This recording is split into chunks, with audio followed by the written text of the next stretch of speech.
Please give it up for the brilliant, the fantastic Mr. Luke Evans!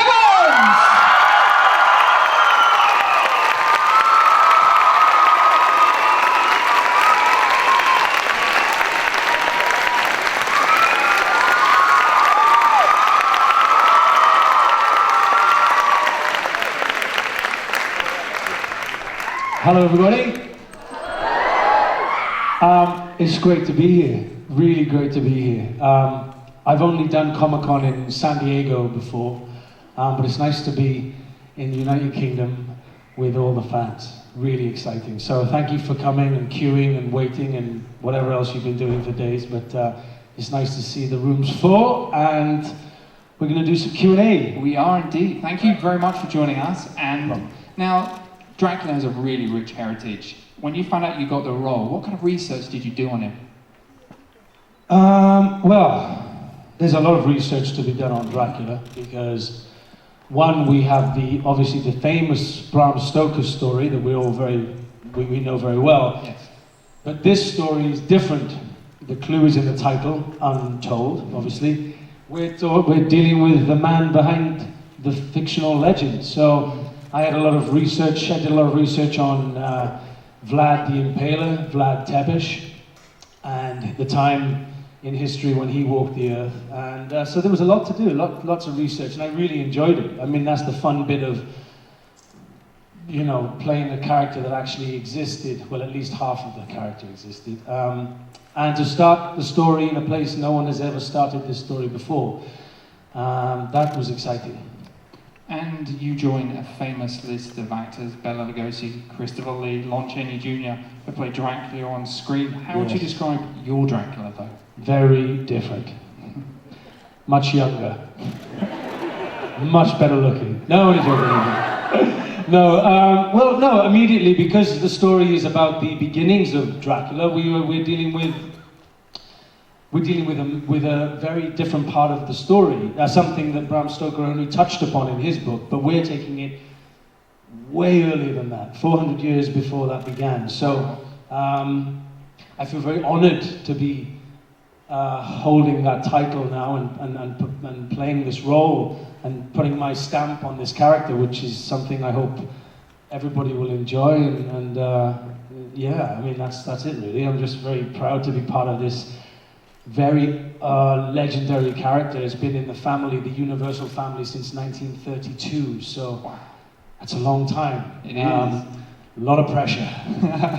And how then, because you mentioned it's set 400 years before any pre-recorded stuff we already know about, how then did you kind of deal with bringing humanity to what's previously been seen as a monstrous character? Well, I guess the easy explanation is the fact that we start with the human in the story. The man you see in the poster he's a vampire. But the man that you meet at the beginning of the film isn't. So I could really play on the human in that man and all the human emotions and turmoil and sacrifice and responsibility and leadership and brutality that a human sometimes has to deal with, especially in the 1400s, which is when Vlad Tepes existed. So I just sort of pulled on all of the human emotions and facets that he would have had, and I wanted to make him semi-relatable. You know, he can't completely be relatable because he turns into a vampire, and you know, they don't exist. Well, maybe they do. But yeah, so that's sort of that was my trajectory. And would you say that was the hardest part of the film, or was there another part that you found more difficult to do? The hardest part? Well, there's a couple of hard parts. One was not fluffing my lines in front of Charles Dance. That's always a scary moment.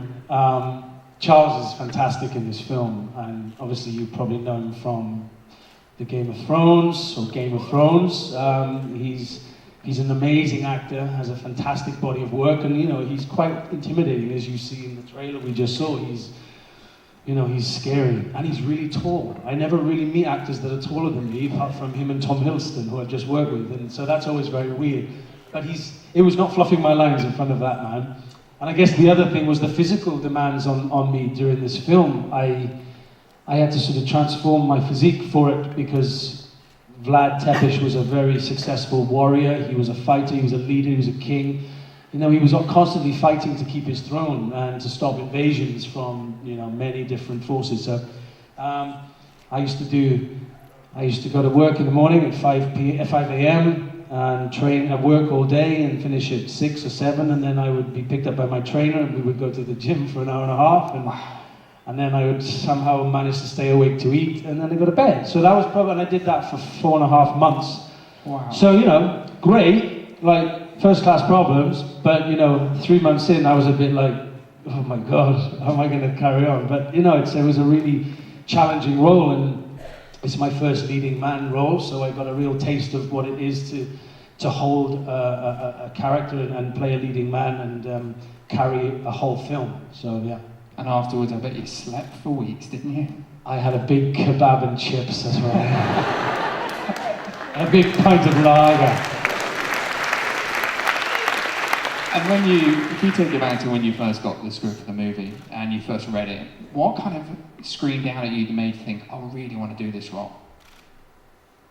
Well, I think it was, I mean, none of us, I don't know, maybe some people do, but I didn't want to go and see another Dracula movie. They've been done, you know, they've been done very, very well over the years. My favourite, we've all got our favourites. I mean, my favourite is Coppola's, Bram Stoker's Dracula, you know.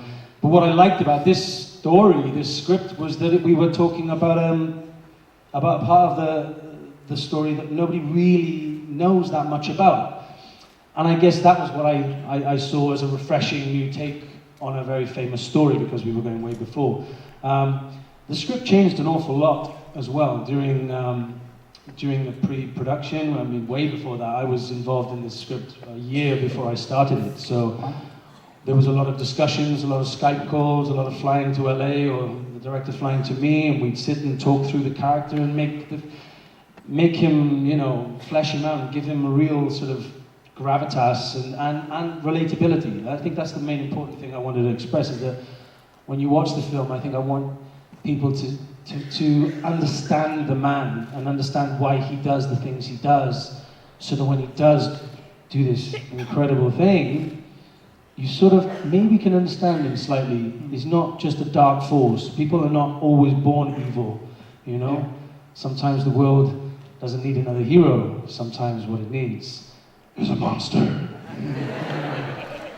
And one of the things you mentioned about kind of keep it real, as we can see on the images here, is the fantastic kind of armour which they've made, and the props and everything as well. And we've seen hints of it in the trailer. What was it, when you finished, what was it like working with those kind of props, and was there anything you kind of kept at the end of it?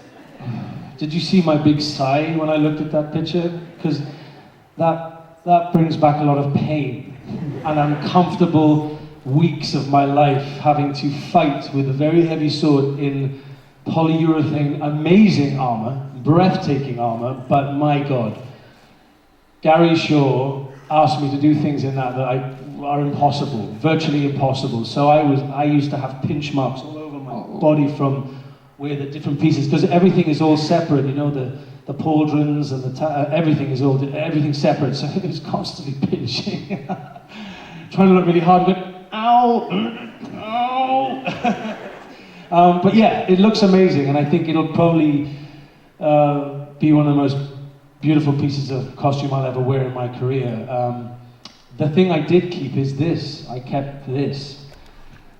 And very kindly, it was engraved by the Universal family and the producers and the director, and they engraved it for me, and it's now on my wall in my house. So God help any burglar that tries to break into my house, I'll tell you that. The ultimate security system. Oh yes.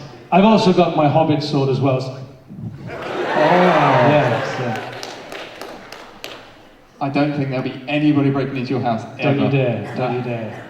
And one of the things you recently tweeted about was you got to, which is kind of cool for an actor to do, is actually be there when they did the score for Dracula Untold. What was that like for you, and to then as well to also see another part of the process that you normally wouldn't see? Well, I was lucky enough the director Gary Shaw emailed me saying, hey, I'm in London, I'm at Air Studios, which is a very famous recording studios in London where everybody has recorded over the years. he said that we're recording the orchestra. And I was like, are you in town? And I happened to be in town for 2 days in London. And I was like, I'm on my way, I'm coming. Because I come from a musical background, and I've been fortunate enough in my singing career to have sung with big orchestras, and there's nothing quite like it. I mean, it's almost overwhelming. You almost lose your voice because you can hear this amazing body of talented people playing their instruments so well.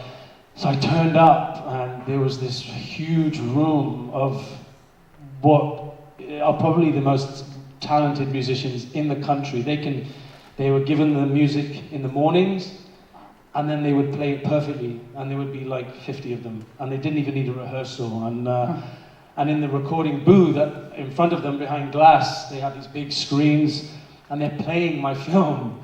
And I'm standing there, and there's this one scene. All I remember is this one scene when I take a really sort of like sharp look to the left, and as I did it, the whole orchestra was just playing this violin, like making it sound as huge drums, and I was like, it was amazing. And apparently I was one of the only actors that have ever been to their studios and watched their orchestra being played for their soundtrack. I was amazed, but no, I'll never forget that. That was a magical moment. And again, it's another part of this film. You know, it's a very important part to this film. It's incredibly dramatic music, and was actually written by the guy that did the score for Game of Thrones. So we've got some very talented people involved. Yeah.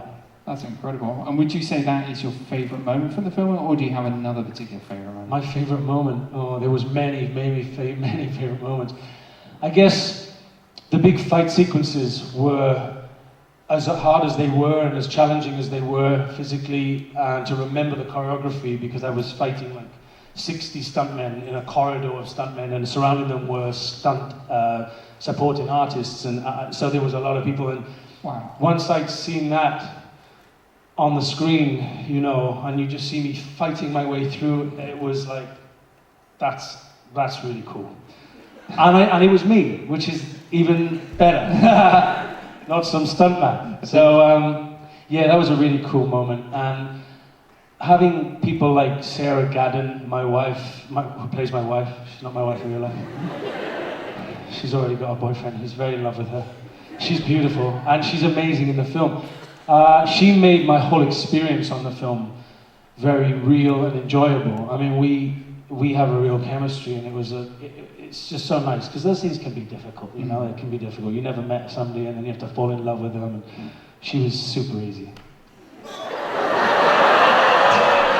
That's going to be quoted, I know. She's very professional. It was actually a dramatic pause, wasn't it? It was meant to get along with. What? It was your dramatic pause, wasn't it? It was supposed to be to get along with. She's very easy to get along with, very easy to fall in love with. Yeah. And do you think that adds, actually kind of makes it more easy for you to show a human side in a character and develop it when you've got such a talented cast supporting you that make it that much more easy for you to be in that character? Does that help you then as an actor? Yeah, completely. I mean, we've got a brilliant cast of actors, young and old, and yeah, it makes the whole job much easier, doesn't it? I mean, if you can really interact with somebody and you get a chemistry with somebody, whether you have to fall in love with them or fight them or kill them or hate them or eat them, whatever, bite them, you know, if there's a chemistry, it makes the whole experience, and I think it transmits from the screen. You know, you'll feel that chemistry, and so yeah, it makes a huge difference to a film. And one of the things you mentioned there, you mentioned the long corridor fighting 60 people, but you also shot in places like Roe Valley Country Park in Northern Ireland and also throughout Northern Ireland. What was it like filming on location there? Amazing, yeah. Belfast, I'd never been to Belfast before, and obviously Game of Thrones comes from Belfast, and that's all I knew about it. And then we started doing our locations, and we went to the Giant's Causeway, and we shot on the Giant's Causeway, which was incredible, and then we went to this Roe Valley, which is this amazing river, which was my first day on set, was being plunged into a freezing cold river for the day. Yeah, that was an interesting start to my journey. I was very cold. I was thinking, I'm going to get a cold. I'm going to do this 5 months with a snotty nose, but I didn't. Please give me a massive round of applause for Glasgow to the fantastic Mr. Luke Evans! Thank you. Thank you. Have a great day.